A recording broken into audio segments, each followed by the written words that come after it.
Now I'm going to show you how do I make my favorite British dessert ever. Bread and butter pudding. I'm going to show you. Come with me. But the only difference is that I'm going to make it with this, a panettone. When you use this one instead of bread, it's just excellent. Now, watch the way I do it because it's very simple. First thing, you need to get a baking tray. This will do. Okay? Not too deep because I want to have the little crust on top with the demerara sugar, which is going to be fantastic. Step 1. Remove and discard all of the wrapping. These red pans are really tight. Okay. So, cut the panettone, probably about 3 centimeter slices.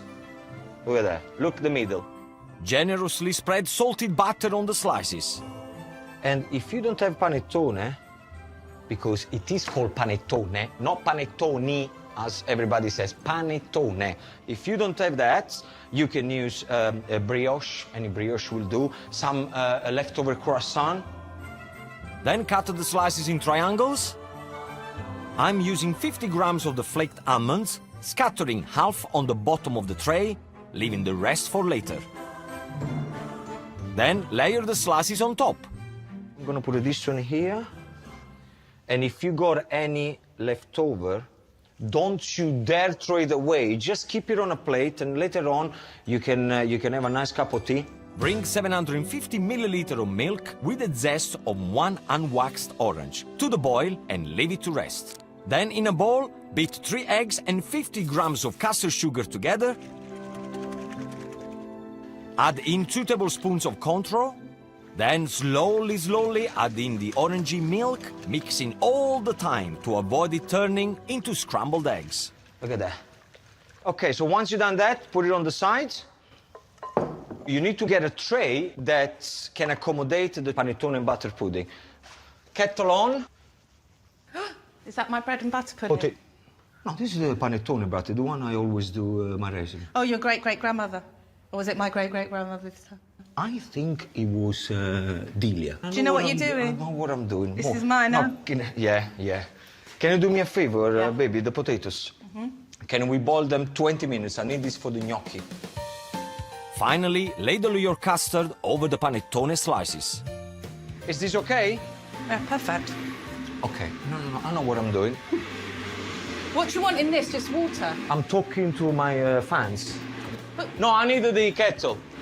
So once you're at this stage, you want it to rest for a good 20 minutes. Even a half an hour if you want, because everything is soaked up.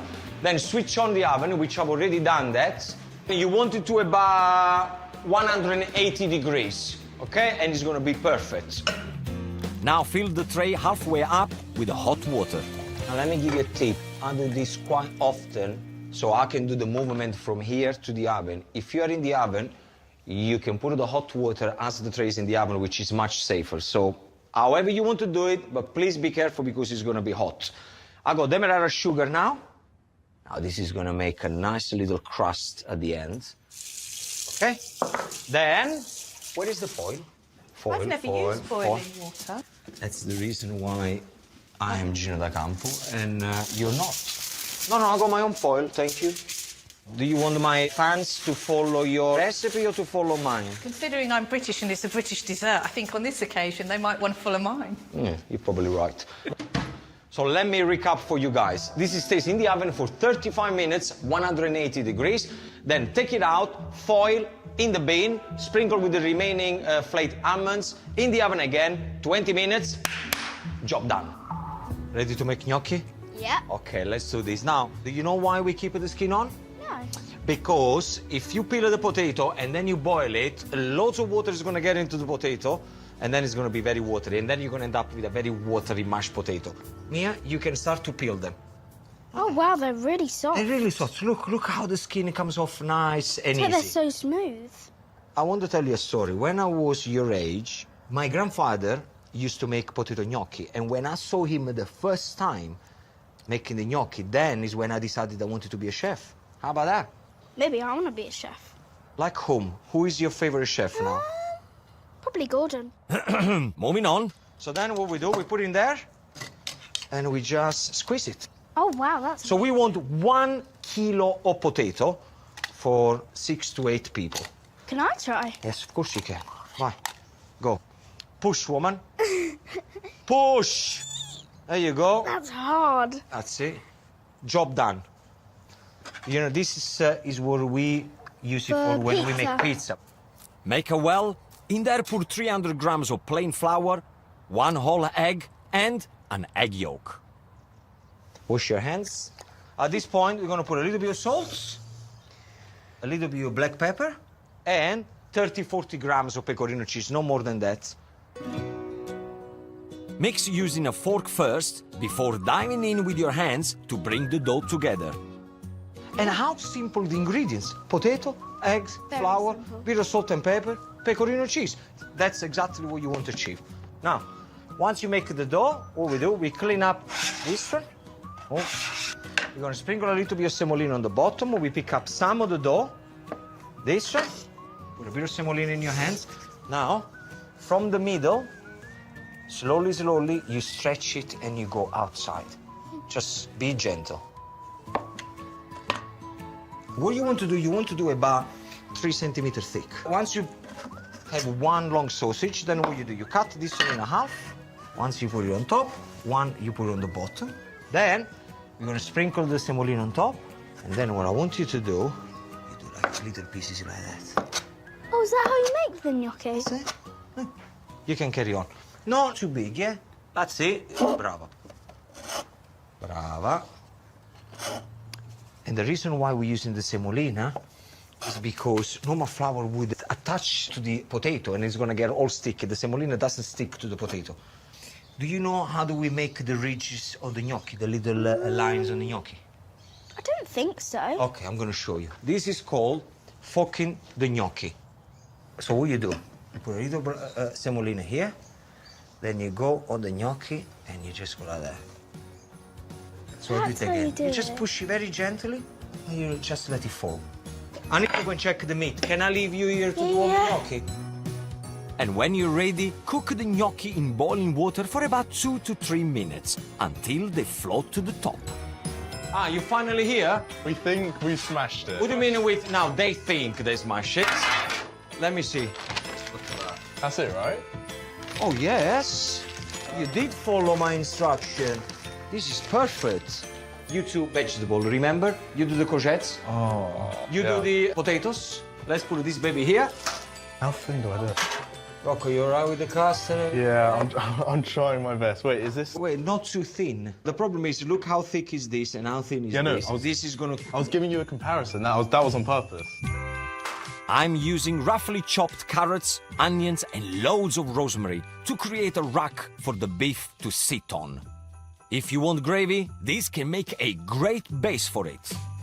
And what we do, we get the beef, straight on top. And look, it's very important to keep the fat on the top side because then the fat is gonna melt and it's gonna ooze into the meat. It's gonna be fantastic. But before you do anything, score the fats, so then you help the fat melt beautifully. I'm using the rib, but any cut of beef joint will do the job too.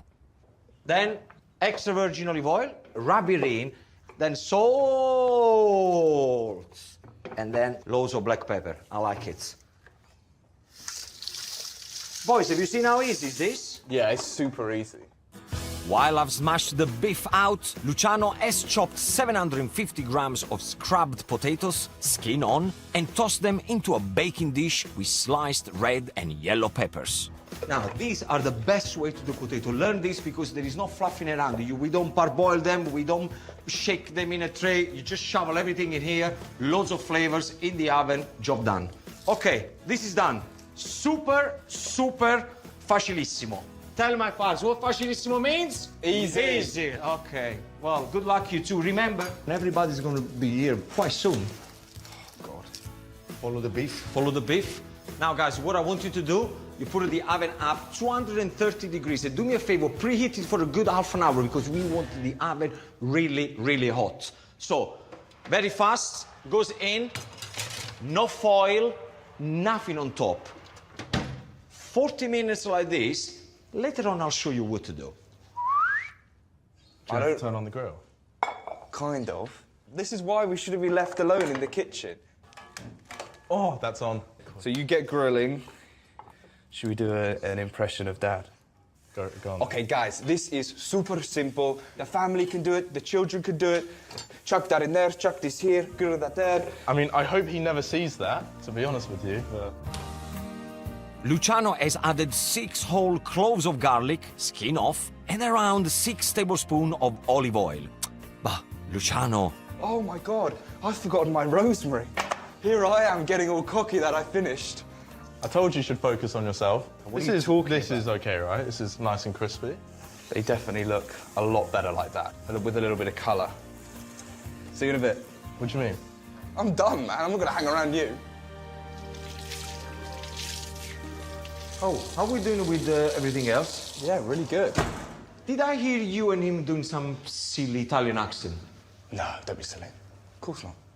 Oh, at this rate, I'm gonna be here all night.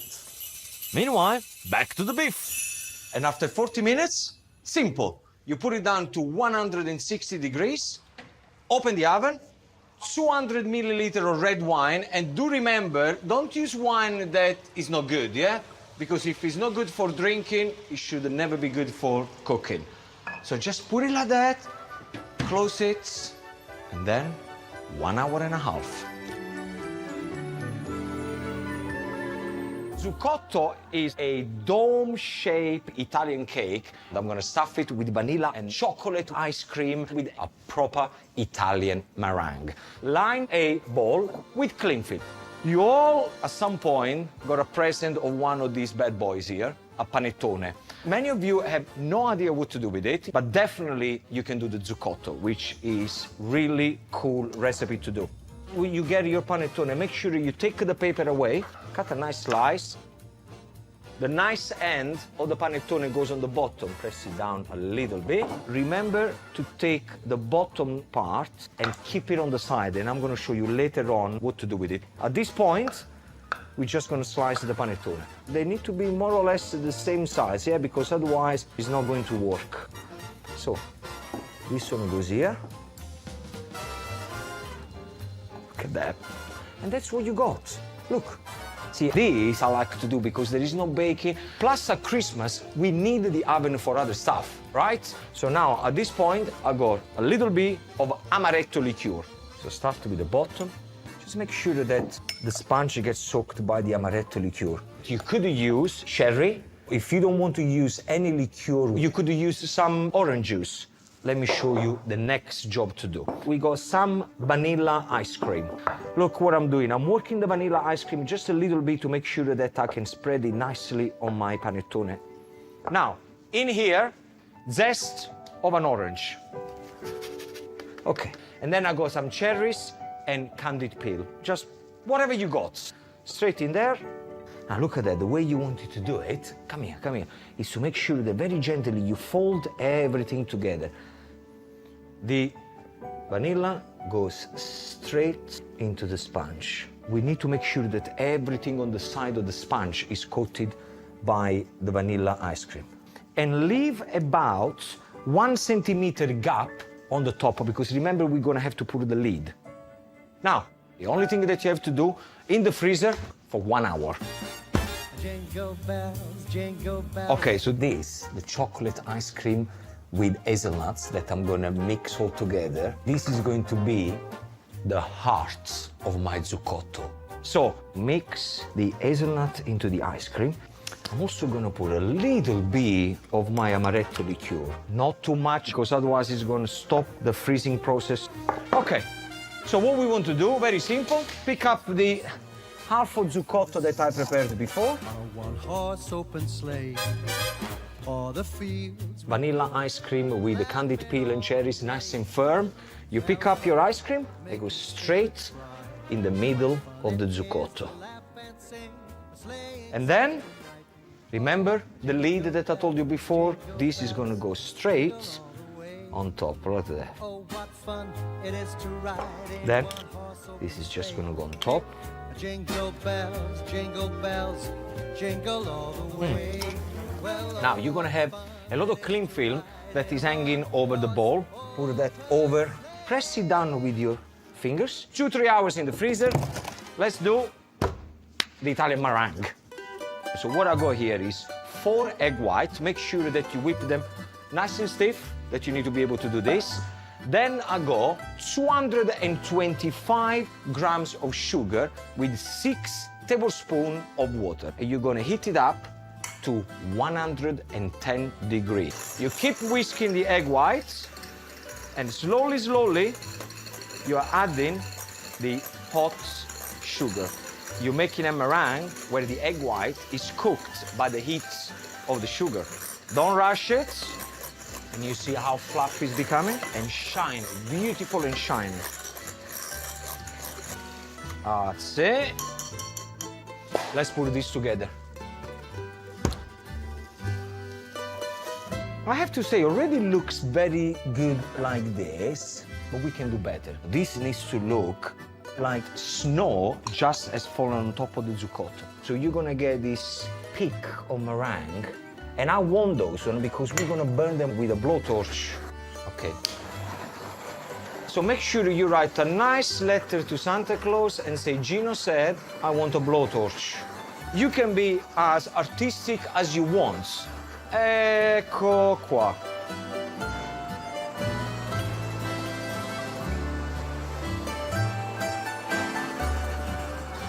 Perfetto. Now, decoration. I got some fresh fruit that you put into sugar. You can put strawberries, slices of pineapple if you like. Another one here. Okay, now I'm going to use some edible glitter. This is silver, this is gold. This is going to be a proper showstopper. Let me give you a tip. You got a blowtorch and heat the knife, because remember we are dealing with ice cream in the middle. Or just put the knife in boiling hot water.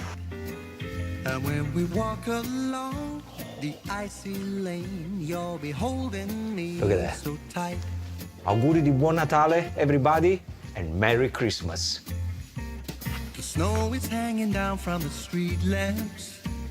The sky is such a beautiful sight. And when we walk along the icy